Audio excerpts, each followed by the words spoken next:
This week, Central Florida is marking 10 years since 49 people were murdered inside the Pulse nightclub. The designers behind a permanent memorial say progress is being made and they are on track. Plans include a reflecting pool where the dance floor used to be and a series of metal columns with a tribute to each of the 49 victims. There's also a visitors pavilion with a set of rainbow arms wrapping around the building. The inside includes a timeline of the attack, pictures of the victims, and artifacts from the club. They also said there are major details people will never see. That includes concrete from the demolished Pulse building. It was crushed up and will be mixed in with the concrete for the memorial. There were many of the family members that did not actually want the building demolished because their child had died there and they felt like their soul was there. So in this way, we were able to preserve that and keep the buildings in a holistic manner on the site, but not in a physical, vertical representation. The section of wall the SWAT team busted through to get into the club will be put under a monument near the reflecting pool. Planners say it's still too early to say exactly how much the project will cost, but they expect it'll be close to $12 million.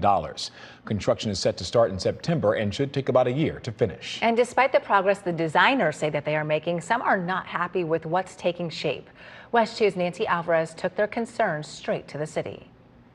The rainbow colors beaming from the plans for a permanent Pulse memorial reflect a community deeply impacted by the tragedy.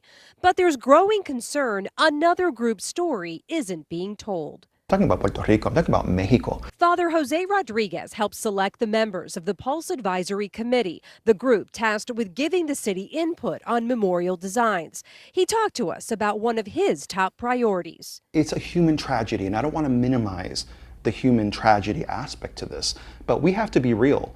This was Latino night. One idea, displaying the Puerto Rican flag and flags from the various countries of origin of the victims. We asked the team in charge of designing the memorial why the flags will not be a part of it.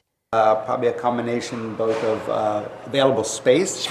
Really was the component. We felt like that would create a lot of crowding. They told us the flags will be displayed next to the victims' names. When we asked what was being done to reflect the Hispanic community, the answer also went back to their names. Their names will be depicted in the manner in which the Latin community builds their names, with multiple names and hyphenation, and it is very important which comes first, surname, maiden name, in those kinds of situations. At the end of the day, that's minimum. That's basic human decency, to publish a person's name the way it is written. What we're asking for isn't do a spell check on our names. Father Jose says those impacted in his community need more, and he's hopeful the city will hear them. Acknowledge the fact that the majority of people that died that night spoke Spanish, and all of them were united under Spanish-speaking music that night. Acknowledge us. Put us on full display. Don't just get our names right.